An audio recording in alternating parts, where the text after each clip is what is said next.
Okay, let's take a quick look at what the Supreme Court, what the First Amendment says about freedom of assembly and petition. We're going to look at how that's protected, how the government can limit the time, place, and manner of assembly. We're going to look at some of those ideas in this particular section. We're looking at 19.4 in your text, 19.4.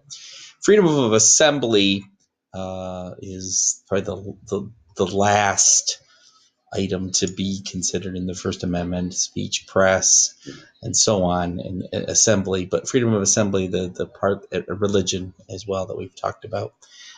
Freedom of assembly is the last piece, I guess, of the First Amendment, protecting people's rights to assemble in public places in a peaceful way, for peaceful purposes. Protects people's rights to petition the government as well, which, of course, one of our fundamental ideas that were, from the revolution. What it does not protect is the right of groups to cause riots or interfere with the rights of others, especially the interfere with the rights of others. Now, how the Supreme, and so you can imagine that this has been heavily interpreted by judicial review over the years. So we're going to look at several in this section, several Supreme Court cases that interpreted the right of assembly.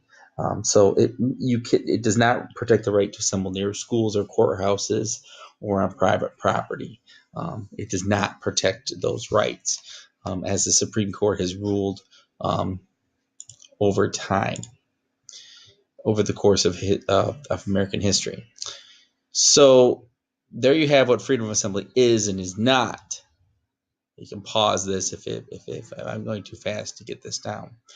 What kinds of rules can governments make to regulate assemblies? Well, they can make rules covering time, place, and manner.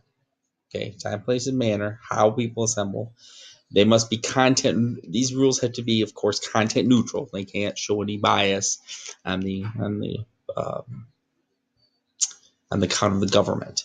So they cannot regulate assemblies on the basis of what might be said. What might be said. The guy at U of M, who's the white supremacist who wants to speak, the Board of Regents has to consider that, for example, equally. They may not agree with it, and many of the students, of course, don't agree with it, as a recent case. But they have to give people equal time, and if he's not going to be denigrating, he may be able to speak, as long as he's not inciting any riots or any such thing like that. For example, here's an example of affecting the right of people to assemble. This famous case, Gregory versus Chicago, 1969. You wouldn't know who Dick Gregory is. I'll show you a picture of this. This was one of the pictures in the Dick Gregory in 1966, protesting de facto segregation in Chicago schools. He was a comedian.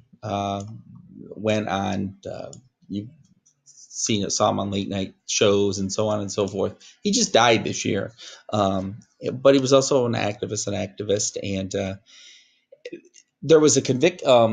They were arrested because the people, but the bystanders caused violence, and they told the protesters that they had to leave, even though they were assembling peacefully. So they were arrested. They refused. Gregory and his group refused. Were charged with disorderly conduct.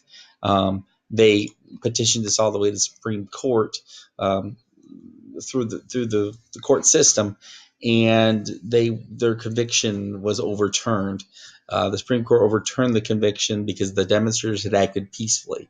How much regulation authorities could use to control the demonstrators is what the precedent was set here in terms of how this case would impact future rights of assembly.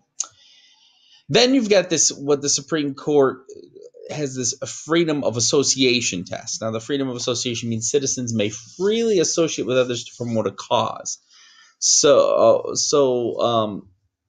for example, NAACP versus Alabama upheld that right.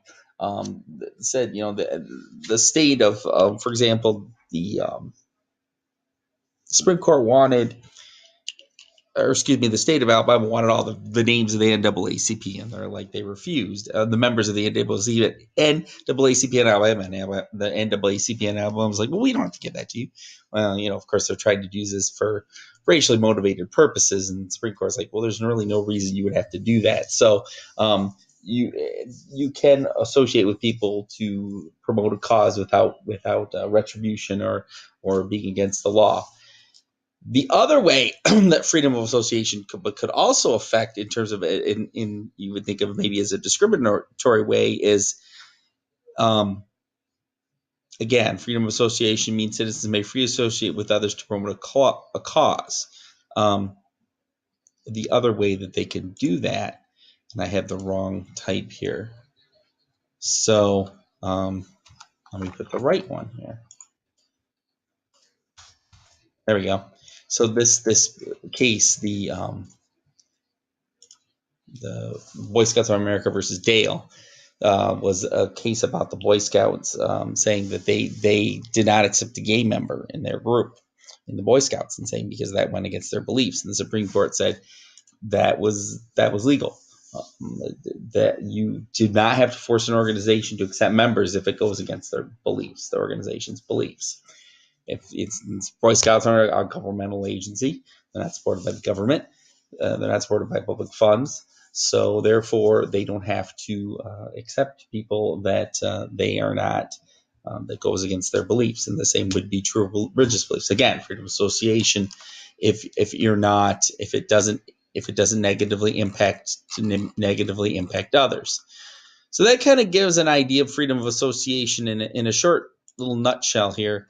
Freedom of association and assembly, freedom of assembly and association. So again, the idea that you can assemble in public places in a peaceful way for people's peaceful purposes, and you can associate with who you want and assemble how you want, as long as it's not negatively impacting or causing issues with those around you, or in some way, shape, or form. That's usually kind of the test, so to speak.